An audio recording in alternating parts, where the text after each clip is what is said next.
Welcome to Verite. We are doing a very special episode, a Swiftie Chat about Taylor getting her master's back. So we don't have a structure for this. We're just kind of two people who love Taylor and are excited for her, and we want to process together. Yep. So I have her letter. Okay, so you and I just barely started talking about the fact that there's two letters Mm-hmm. on the letter on her website. And there are 12 eyes in this. Yes. Do you think there's any merit to this? The idea being that her 12th album could be hinted at through those things. I actually do Okay. feel like because we know that Taylor Easter eggs through numbers, through words, fashion, nails, jewelry, things like that, but also through letters and yeah. So I do think that 12 eyes is too specific. I agree. Yeah, I think she's definitely hinting at TS12. In such an important letter, I don't think she would just like randomly put. No. Okay. Yeah, no, I think the 12 is significant. Okay. Yeah. Any ideas about when that would happen? Mm, I really don't. Her pattern has been two re-records and then a new album, but now that her masters are back, I have no idea what that rhythm is like. I don't know. I do feel like she pretty much indicated in the letter that we are going to get the re-record of debut Mm-hmm. and we are going to get vault tracks. From So rap. yes, from Reputation. So I feel like we're going to get those things. So I don't know if she would wait until those have dropped before she put out a new album. To me, it feels like she would. But she was like, if you want them. Which is a joke. She knows that we're like foaming at the mouth. Like we are feral for her music. I'm feral. I honestly, like, I don't know if I have the energy to clown again. I know. Because the AMAs were so disappointing. I full disclosure was spinning out for a week over that. Like I could not get my brain, I still can't get my brain wrapped around it. Because I I think we talked about this a little bit before, but like when people like math numbers and they're like, oh well this means this and this and I want to look at something that Taylor herself did or said. Right. So like when her jewelry was like the snake jewelry, like the necklace. And I was like, okay, we know that she Easter eggs through her fashion choices. That makes sense to me. Her website totally makes sense. There was like the AMAs, like accessories, like merchandise sale, like all of that. And I was like, okay, that like capitalizing certain letters, she's done that before. Like these are tried and true Easter eggs. We know that these things mean something. And when she didn't show up to the AMAs, I didn't know what to make of it. Yeah, I didn't either. And what was your reaction when you found out that what did she say? It's not a quarter recorded? Yeah, she got through a quarter of it, but she didn't have it in her to like finish it. She kept running into a barrier. Which I can understand because of the time in her life.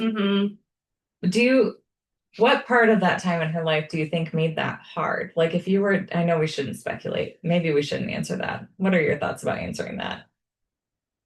Well, I'll maybe answer it in a general sense. Okay. Like, I think that when I read that line, it really like resonated deeply with me where on a couple of different levels. One, I think that this letter gave me a deeper appreciation for how emotional this process has been. Because as a fan, whenever a re-record drops, I'm just like enthusiastically excited, listening, streaming, gobbling up every like detail over the vault tracks. And in the letter, she talks about how like if a re-record isn't going to be from a place of sadness anymore or like loss, it's going to be like a celebration. And I just realized at that moment, like, oh, it's always felt like a celebration to me, but it hasn't to her. Yeah. Right. Like, yeah, she wouldn't have had to do this. Yeah.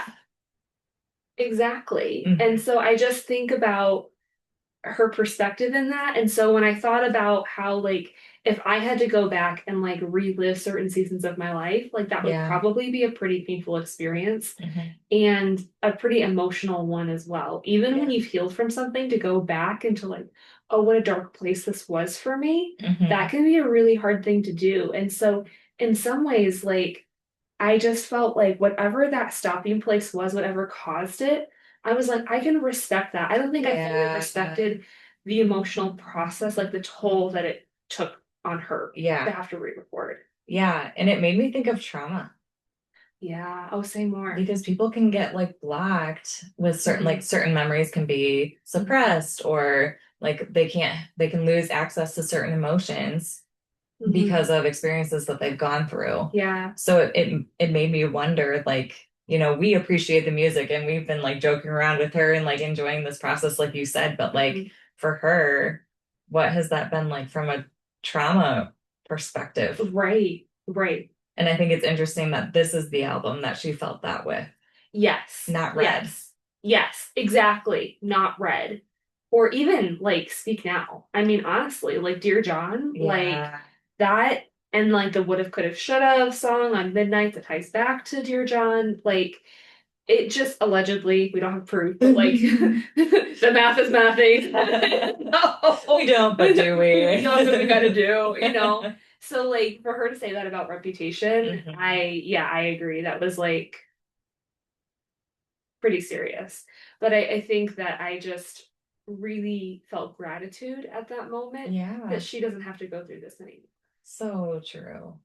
And I think I had lost perspective on like what this cost her emotionally and probably financially and with time to have to like redo something. And how like I guess like for me, like I'm not an artist, but like if I, you know, made my home look and feel beautiful and then it burned down, or you know somebody like scammed me out of owning it or something like that, and then I had to redo it, like that would be a really painful thing for me to have to do and like frustrating, like I shouldn't have to do this, like it's not right that I was like scammed out of something that belonged to me.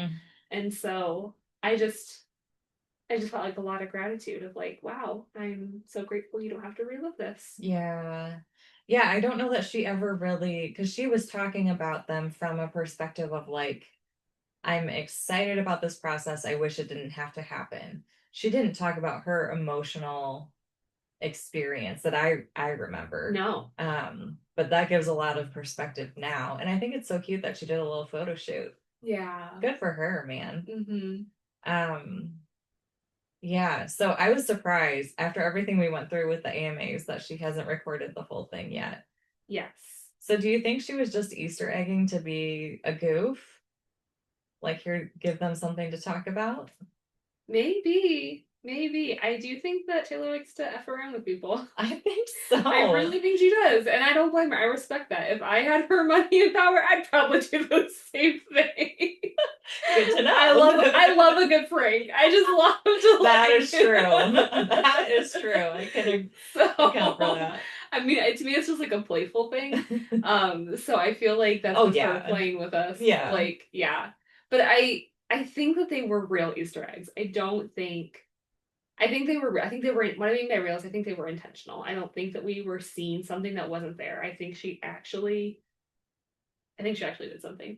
And I've seen people online who are like trying to interpret the 26s. Well, it meant this, or AMA stood for all masters acquired. And I'm like, I don't know that that's true. I mean, Could it be? Sure, anything could be true. Do you think it was supposed to be like, did she have a different plan for the AMAs and then found something out and then like? Yeah, and some people are saying that, and it could be. I just want to know. I do too. And we won't. I want answers so badly, and I don't feel like I'm ever going to get them. I feel like she might casually mention some answers like on a talk show, like she did with Jimmy Fallon, where she was like, I might plan things 3 years in advance. Yes, I could see that. Yeah. I've thought kind of similarly to that. But yeah, I don't know that we're going to get a direct answer about any of this stuff. But yeah, as to like the specific, like some people were saying like, oh, she didn't want to re-sing Rep because of like, you know, her like the breakup that she went through and all of that. And I'm like, I don't know. That's all speculation. It's not mine to speculate. So I don't necessarily I just, she had a stopping point, and I was like, okay, I Yeah. respect that. Yeah, for sure. For sure. Um, yeah, I didn't mean that to sound dismissive. Sorry. No, it didn't. No, it didn't at all. Agreeing. Yeah, Yeah. we don't need to know. Yeah. I was just curious about that. So can I speak of fear? Oh, yes. Let's talk about it. We're coming up to TS 12. Mm-hmm. Her favorite number is 13. Do you think she's gonna stop at 13? I have wondered this and been afraid of it. And part of me feels like her 13th album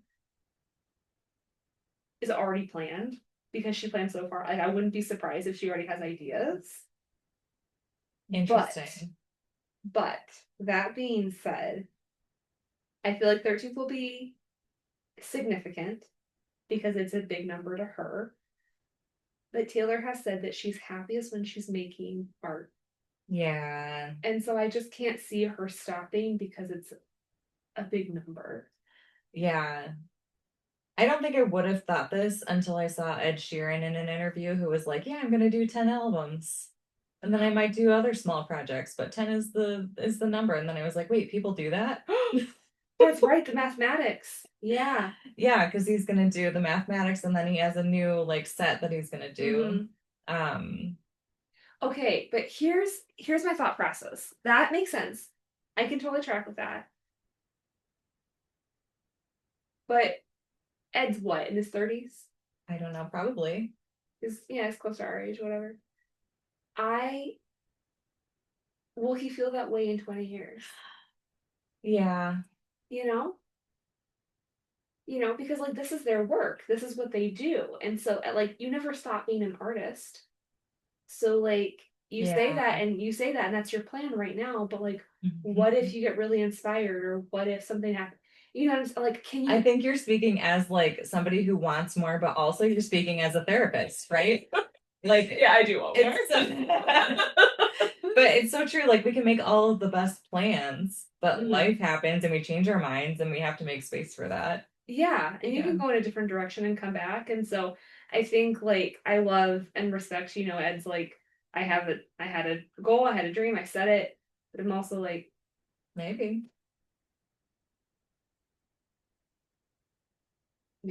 Yeah, fair. I'm gonna pull up her letter again. Okay. What was your reaction when you found out that we weren't getting Rep TV? That, and when you found out she owns her masters. Oh, okay. Which was first? Let's do both. Whatever you want. So when I found out that she owned her masters, I got tearful. Yeah. I just got really tearful and just so overwhelmed with like happiness for her. It feels surreal. And her letter felt very heartfelt to me. I was like, it just feels like she was probably up super late and then just like was probably crying and like processing her feelings and then wrote us this letter. Like it just felt so authentic. I was like, she probably wrote this in bed in her pajamas. Yeah. Which is another reason I love her. Like she feels so accessible when she does stuff like this. Oh yeah. And like human. Yes. And at her scale, of celebrity, fame, and that's quite remarkable that she can do that. Yeah, I think I just felt like kind of like awe. I felt awe that like this had actually happened. Yeah. What about you? I was just so excited. I got emotional and I know you did too. Like it just, have you seen that trend online where it's like, I kind of forgot this is the whole point? Yeah. Yes. I feel like that's what it was. Like it was like, wait, I didn't realize that was a possibility even. Like, oh no, me either. And I'm so glad for her. Yeah. I'm glad for the Taylor's versions that we have. Like I think she did improve some of those albums. We have All Too Well 10-minute version. Oh yeah. Like there's so many like this journey has still been worth it. And the vault tracks. Yeah. Like yeah. It's so incredible. And then like what she talked about, like other artists, like she is aware of her influence in the industry. And I love that she reflected on that because she basically said, like, I know that this was a game changer, that I changed the game. And I'm just really thankful for that. It was just said in the most humble way ever.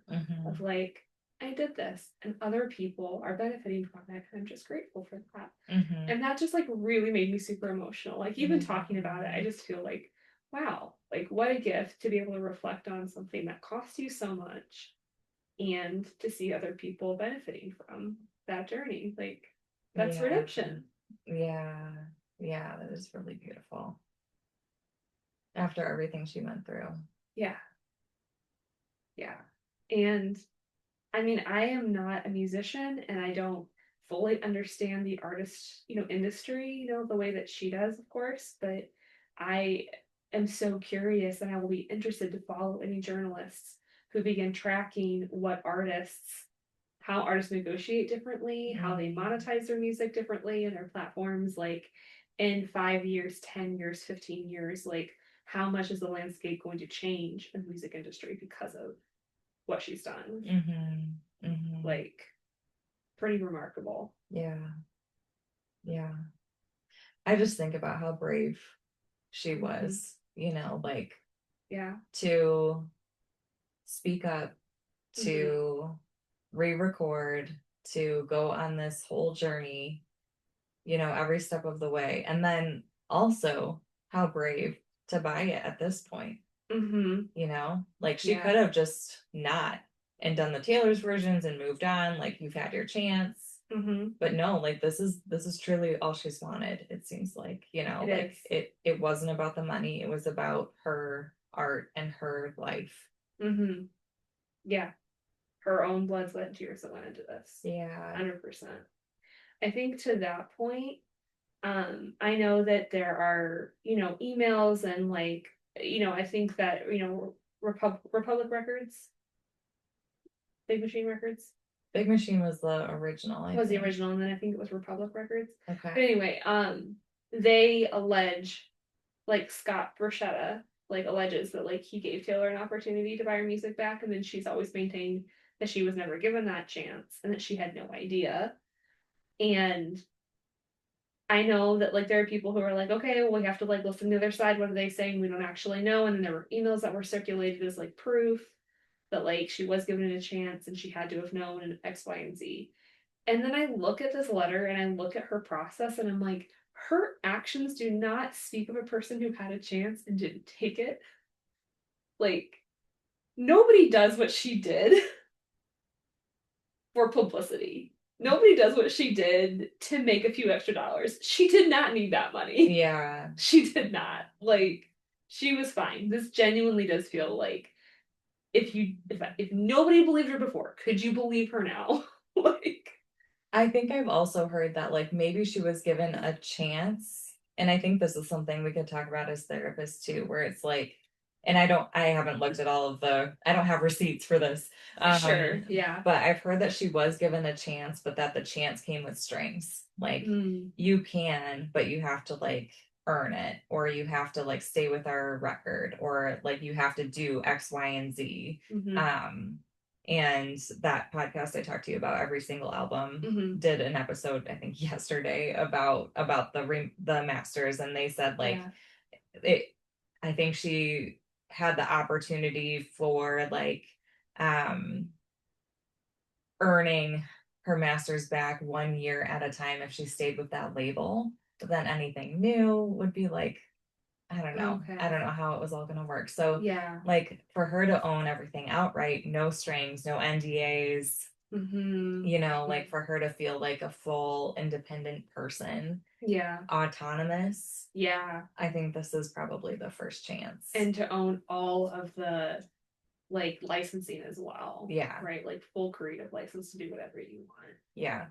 That's interesting. No, and that would make sense. Like I could, again, we don't have receipts, but like that would make sense to me that like in a technical sense this was offered to you. Right. But it's kind of like the spirit of the law versus the intent of the law. Like the spirit of the law was like, give me a chance to own this outright. And then like the technical, like, well, technically you could accept all of this. Or you have to, whatever. They're still going to make their dollar. And I think I think of like somebody who is like in an abusive relationship or something, who like like you can leave anytime. You just have to find housing, and you have to find a new car, and you have to pay out, like whatever that could be. Yeah, Like, and it's like exactly. you're saying that, but you are not supporting No. that. No. Like there's Yeah. all of this red tape and all of these things I would have Yeah. to do and mountains I'd have to climb that I can't. Right. Right. You're like actually making it impossible all while saying. Or there can be like, mind games played where it's like, oh yeah, I said this, but then you have to read between the lines, or there's backlash, or there's, some kind of Yeah. emotional price that you pay. Yeah. And I mean, we don't know what those conversations were like. No. Maybe that's a little harsh of a Yeah. comparison, but like it just reminds me of like, yeah, like maybe she was given a chance, but maybe it wasn't a fair chance. Yeah. Yeah. Yeah. And she does say that she like specifically didn't know that it was going to be Scooter who was going to buy it. And so like when you think about the relationship that you'd have with somebody and say like, hey, please not this person, and then it goes to that like there's like a betrayal there where it's like, I understand this is business, but you know what I've suffered, please like have some decency about this. And like not even that. So it just feels like there was like a double layer of like it was sold and then it was sold to him. Like yeah, it just feels like a lot of hurt that was there. Yeah. Anything else you want to say about this? It feels like really big news. Yeah, it is really, really big news. I think I'm curious, like, well, because I answered the question of like, I think we'll probably get I think we're gonna get debut, and I think we're gonna get the vault tracks before we get TS12. What do you think? I think she's going to randomly drop debut in the vault tracks, kind of like she did with All the Girls You Loved before. Just Okay. like, hey, here's this now if you want it. Yeah. I think the next like big release is going to be TS12. Yeah. So in chronological timeline, do you have a guess? Oh, I think it'll. Ooh. I think it'll be TS12. Really? Okay. I do. Maybe she wants to end this chapter and just be like, here's this, now we can move forward. Yeah. But if she's hinting at TS12, she must be close enough and excited enough about it. Although I say that, but then we had the Rep TV chaos that ensued, so maybe not. I don't know. How did you feel when you found out we weren't getting Rep TV? I think I was just shocked that it wasn't done. Like I'm still shocked. Yeah. And I like now that she's kind of said like I ran into blocks and it was hard and like emotionally, but also like on the podcast, the Every Single Album podcast, they also mentioned that like Blake Lively and Ryan Reynolds' daughter, child, does like the gorgeous. Oh, like yeah. how are you gonna recreate that? Like that's a great point. So even little things like that. But anyway, I don't know. I think I'm not ready to like have I'm not going to be paying a lot of attention to Easter eggs right now because I feel like the AMAs wore me out. Yeah. And to find out that it's not even done. Yeah. I was like, I don't understand. And I gave in a lot of energy to that. Yes. Yes. So, sorry to anybody who follows us on Instagram. I was so excited. Oh, we all were. I mean, even people who don't typically clown were clowning. Like, I mean, it was, but again, like, I think I'm gonna stand by this. I think those were legitimate Easter eggs. I think they were intentional. They were. But, like, why? The why is the killer? Like, that's the killer question. I don't know. It's $1 million question. I want to know. But we're not gonna know. But I don't. They were intentional. We have to come to terms with the fact we're not going to know. We're going to practice. I can't do the modeling acceptance right now, but we do need to practice acceptance. We need to practice it. It's hard. It's very hard. Yeah. Yeah, but I think just finding out that she owned her masters was, just like a reminder of like, this is the whole point. And like, Yeah. Well, we hope you've enjoyed this very casual Swiftie chat about Taylor's masters. Was there anything else you wanted to say? I think that was it. Okay. If you want to follow us on Instagram, our handle is Theratate Podcast. If you want to request a song, you can do so at theratapepodcast@gmail.com. We have chosen our next album, but we're going to wait to announce it. So keep an eye out for future updates. And we will look forward to sharing more in the future. Have a good day.